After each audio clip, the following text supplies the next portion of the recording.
High, আপনার সবাই ভালো আছেন তো? আজকে আমি একটা আমার ছেলের শর্ট ফিল্মের গল্প বলবো। তা আমরা তো কত সহজেই না একটা নাটক, সিনেমা দেখে থাকি। কিন্তু এটার পেছনে যে কতটা শ্রম দিতে হয়, তা যারা করছে কিংবা এখনও চালিয়ে যাচ্ছে তারাই বুঝতে পারবে। তো দেখুন, আমার ছেলের একটা শর্ট ফিল্মের কাজের কথা বলছি। সেখানে শর্ট দেওয়ার জন্য কোথায় না কোথায় বসতে হচ্ছে, যেখানে বলছে সেখানেই বসতে হচ্ছে, যেখানে নিয়ে যাচ্ছে সেখানে যেতে হচ্ছে। তো এতটুকু একটা বাচ্চা, তার চাইতেও ছোটো বাচ্চাদেরও একই কাহিনী করতে হয়। তা আর্টিস্ট বলে কথা, একটা কাজকে সুন্দর, সুশ্রী এবং সাবলীলভাবে তৈরি করতে হলে অনেকটাই শ্রম, অনেক কিছুই দিতে হয় আর কি। তো এটা একটা শর্ট ফিল্ম, সেটা দাদি আর নাতিনের গল্প।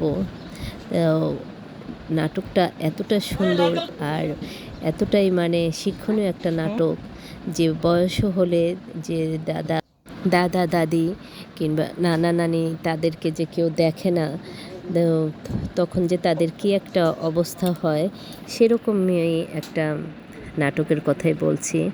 তো এখানে আমার ছেলে সেই নানিকে স্কুলে যাওয়ার পথে খুঁজে পায়, তো দেখতে পায় আর কি। তো দেখার পরে সে এতটা অসুস্থ ছিল, তাকে তার টিফিনের টাকা থেকে জমিয়ে জমিয়ে ওষুধ, খাবার দাবার সব কিছু আর কি নিয়ে তার সেবা শুশ্রূষা করে। এ নিয়ে নাটকটা। তো কি বলবো, আজকালকার যা হয় আর কি সেটাই। তা আমরা যদি এরকম কোনো ভালো ভালো নাটকগুলো আমরা উপহার দিতে পারি, তাহলে আমাদের বাচ্চা ছেলে মেয়ে যারা আছে তারা মানে প্রজন্মগুলো সব কিছু শিখতে পারবে, জানতে পারবে। কারণ আমরা তো এখন মানুষরা কেমন হয়ে গেছি তা তো বুঝতেই পারছেন। নিজের দিক ছাড়া আর অন্য কিছুই ভাবি না। একসময় যে মা বাবা আমাদের এতটা কষ্ট করে পৃথিবীতে এনেছেন, এতটা কষ্ট করে তারা আমাদের বড় করেছেন, সেটা তাদের বয়স হওয়ার সাথে সাথে আমরা সব যেন ভুলেই যাই। তো সেটারই একটা কাহিনী নিয়ে তুলে ধরা হয়েছে এই শর্ট ফিল্মটাতে।